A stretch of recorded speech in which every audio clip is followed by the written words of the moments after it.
There is an issue plaguing Minecraft updates, one that both the developers and the fans have tried to avoid.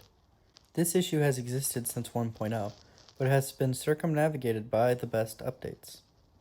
The issue is that since 1.0, the game has already been finished, and now Mojang can only adjust an established experience. The average Minecraft experience follows three segments: the Overworld experience, the Nether, and the End Dimension.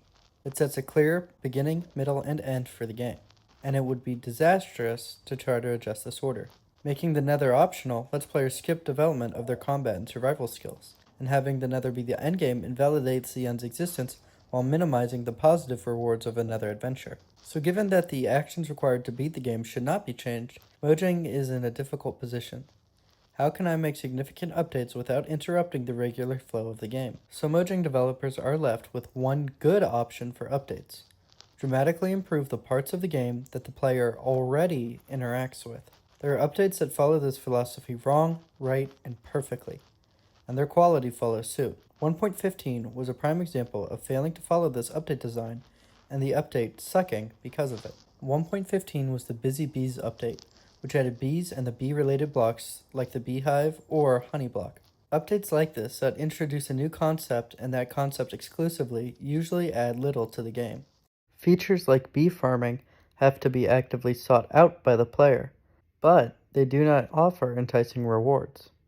Bees only bring two things to Minecraft: honey blocks and wax. The only reason a player would want honey blocks would be for some redstone purposes, and the only reason a player would want wax would be to preserve their copper blocks. So unless a player is a hardcore redstoner or is obsessed with the orange color of copper blocks, the entire update is completely ignorable. The update introduced a new niche corner of the game, so even if some Minecrafters love bee farming, to most Minecraft players, it's as if nothing was changed at all. But an example of an update following the philosophy correctly would be Chaos Cubed, which added the Sulfur Caves and the Sulfur Cube. The caves themselves are just fine, but the Sulfur Cube is a perfectly designed mob. The creature can be accessed early and is easily moved around in a bucket, but most notably, it adds to two different parts of the game: redstone builds and minigames. Minigames have existed in Minecraft since the beginning, but have rarely been paid attention to.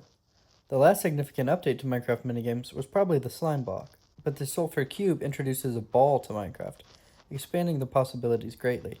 Golf, basketball, soccer are all now possible. Minigames are something many Minecrafters already do with their friends, but now it is easier than ever to make them.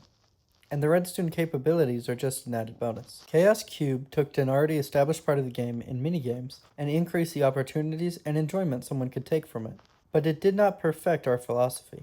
The updates that did that was 1.17 and 1.18's Caves and Cliffs. Caving is a part of almost every Minecrafter's journey, but cave generation as a whole was largely uninteresting. Cave generation created small caves and more felt like tunnels in the world rather than expansive environments. It's that failed part of world generation that led so many people to just strip mining.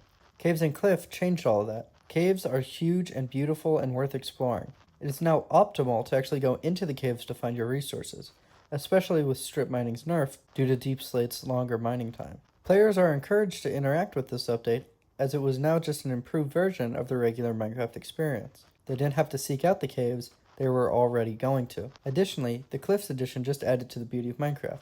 Sure, a player may not go out to seek goats and powdered snow, but they're certainly going to gaze at the mountains around them. Everybody sees the mountains, and every explorer hikes them. Caves and Cliffs took two of the most common Minecraft experiences, mining and looking around, and dramatically improved them. That is how you do an update correctly. But that leaves us with a question for the modern day. Should you make an end update or Skulk Dimension update? And to me, the answer is obvious: update the end. I would wager that a majority of survival Minecraft players have not explored the ancient cities. Maybe they've poked in or explored it in creative, but most haven't gone through them in survival. And that's because they're not worth it. Skulk blocks, music discs, and golden apples are not worth losing all of your stuff to a warden, especially not if you're already midway through exploring a cave system. So adding a new dimension could only do one of two things: either A, be so important that they disrupt the flow of the overworld to the Nether to the end, or B, be not important enough that the average Minecrafter doesn't seek it out and it goes unappreciated. Either way, you're going to leave fans dissatisfied. But an end update provides a postgame that the player already has access to. By beating the Ender Dragon, you gain access to the End Islands, but currently, they mostly just serve to get Elytra. But by adding to the End, you could dramatically add to the experience for everyone who beats Minecraft. Making the End dimension more visually interesting, more fun, and contain better rewards makes the usual endpoint to an adventure just the end of a chapter. Sure, some people are just going to end it there, but if you make the End dimension fun enough, and worth it enough to explore, you've got another Caves and Cliffs on your hands. Mojang already did this with the Nether. Yes, the Nether of both before and now mostly serve as a means to get blaze powder, but now, they're worth staying a little longer for. The biomes are interesting and beautiful, the bastions are worth raiding, especially for netherite, and the Happy Ghast is one of the best building tools in the game. Mojang has a recipe for success with updates. Improve the parts of the game the player already goes to. Mojang can add as many random biomes or building blocks as they want, but until they improve what's already been done, the game will not meet its fullest potential. But let me know what you guys think in the comments below, and don't forget to subscribe.